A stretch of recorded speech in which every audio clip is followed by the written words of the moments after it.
Hello and welcome back to Politics and Power with Dr. Avis. I am so super excited to be able to talk today about one of my very favorite subjects in the world, and that is about the beautiful black girl magic of black women and girls, right? So That's right. I have on my panel today some amazing sisters who are doing incredible things, and I'm just going to allow them to introduce themselves, and we'll jump right into this topic about how we can be more empowered and powerful as black women.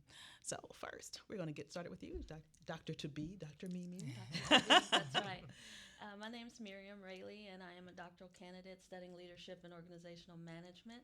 I am also an author, a public speaker, and the founder and CEO of Propel Her, a career strategy consulting firm. Thank you. Thanks. Hi, Avis. I'm Janice Farabee. I'm an author, consultant, docent. I'm also an international speaker and storyteller, recognized by Oprah and Essence. And I'm the founder and chief woman warrior of Farabee Enterprises Love that. International, a global female empowerment social enterprise. And we work on empowering women across the lifespan by building confidence and cultural pride in girls and young women of color. Best known for the Got It Going On empowerment brand for girls. Wonderful. Thank you. And Miss Rebecca. Hello, ladies. My name is Rebecca Thompson. I'm an international political consultant. I travel the world training women of color to run for office.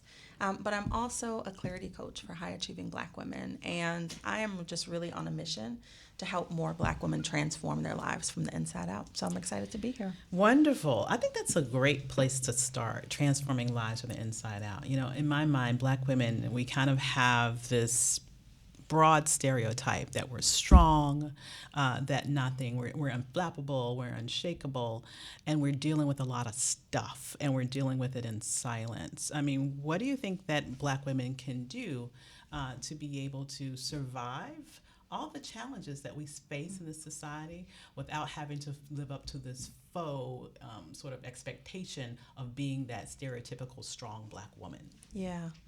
I will say that this work really started by me unraveling, right? And I think many of us as black women have that experience where we lose it, right? Personally, professionally. And I got to a point where it was time to shed the armor of perfectionism, overachievement, people pleasing. And when I stopped doing that and giving all of my energy to everybody else other than myself, my life changed. And I really decided that it was time out for all of that toxic behavior. And that's where it really starts. So much of our work is invisible, and we tend to do what people can see on the outside and think that that's going to help with the transformation. It starts here, it's an inside job. Absolutely. And I think it also starts when we are girls, and that's the population that I work with. As the first African American models editor for 17 magazine 40 years ago in New York City, one of the things that I would always see will be girls who did not have good self-esteem. And if you don't have a good sense of yourself, especially as a girl of color, because you didn't see black girls, you didn't see Asian girls, you didn't see girls of color. And when you don't see that, you can't be what you can't see, what you don't see. And we talk about that. And also the fact that we're talking now about girls, black girls, the adultification of black girls that we're Yes. seeing in schools.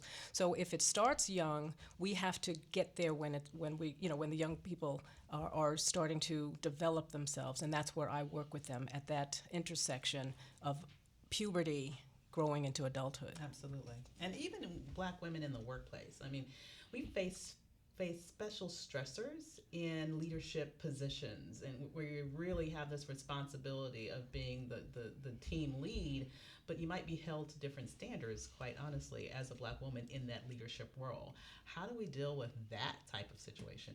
Well, it's funny you mentioned that because there's so many microaggressions that we do face in the workplace, especially black women in any role, but it compounds when you're in the leadership role because we are held to different standards. We can't make the same mistakes as our white counterparts, as our black male counterparts.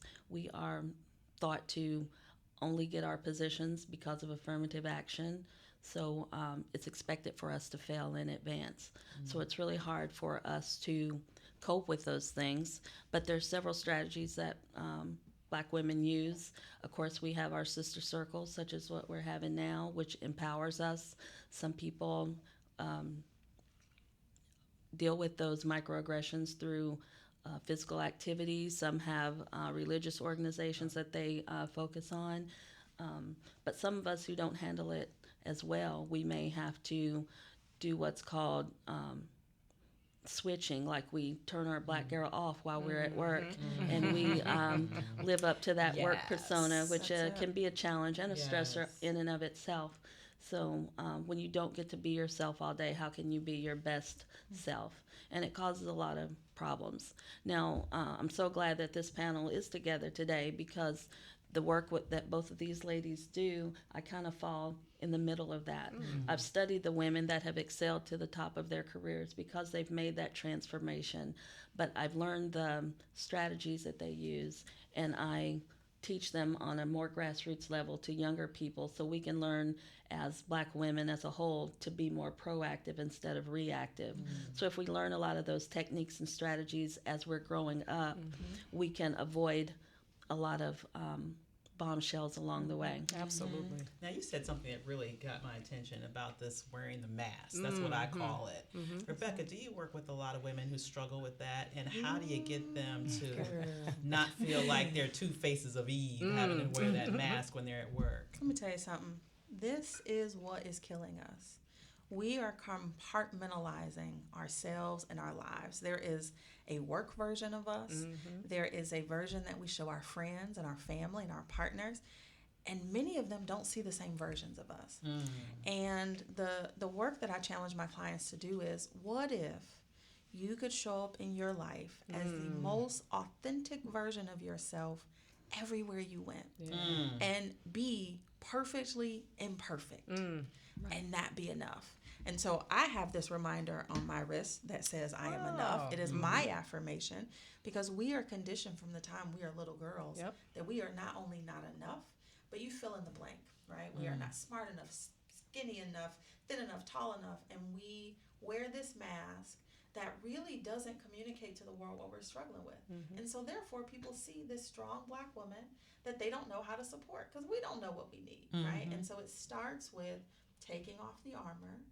It starts also by saying when you're struggling and when you don't know what you're doing, and also surrounding yourself with other Black women who get it. That you don't have to explain yourself.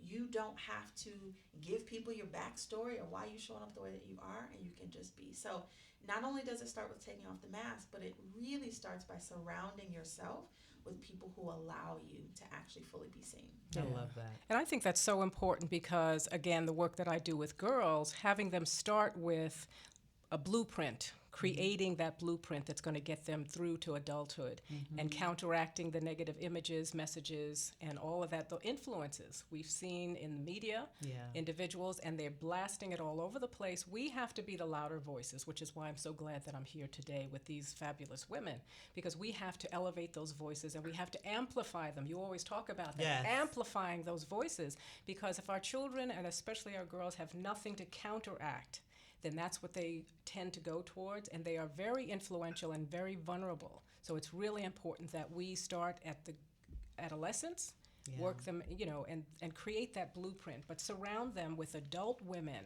who are proud of who they are, because again, we own the space, but we have to show our girls that we own the space. I love that. So if each of you could give the listener one tip that you think they could implement in their lives to give them that sense of personal empowerment. And in my mind, this is about freedom. I mean, when you have to live your entire life with a mask with some folks and not with the other, you're not truly free. Absolutely. What's your one quick tip, very quick tip, that you could give folks around being your authentic self 24 hours a day, 7 days a week? To know that we are not perfect and it is okay. You do the best you can with what you have, and work on being better. Love that. Yes. Make over your mindset. This is an inner game, and the way that you talk to yourself is where it starts. And so changing that negative self-talk. And I would say, just a mantra that I have, speak life to yourself, and speak it to everyone, because you become what you see and hear. And speak life to our girls because they become what you tell them. Absolutely. And there is no better note to end on than that. Speak life. That's right. So I have enjoyed speaking life with each and every one of you. Thanks for coming today, and we look forward to seeing you next time on politics, and power. Thank you. for having Thank you.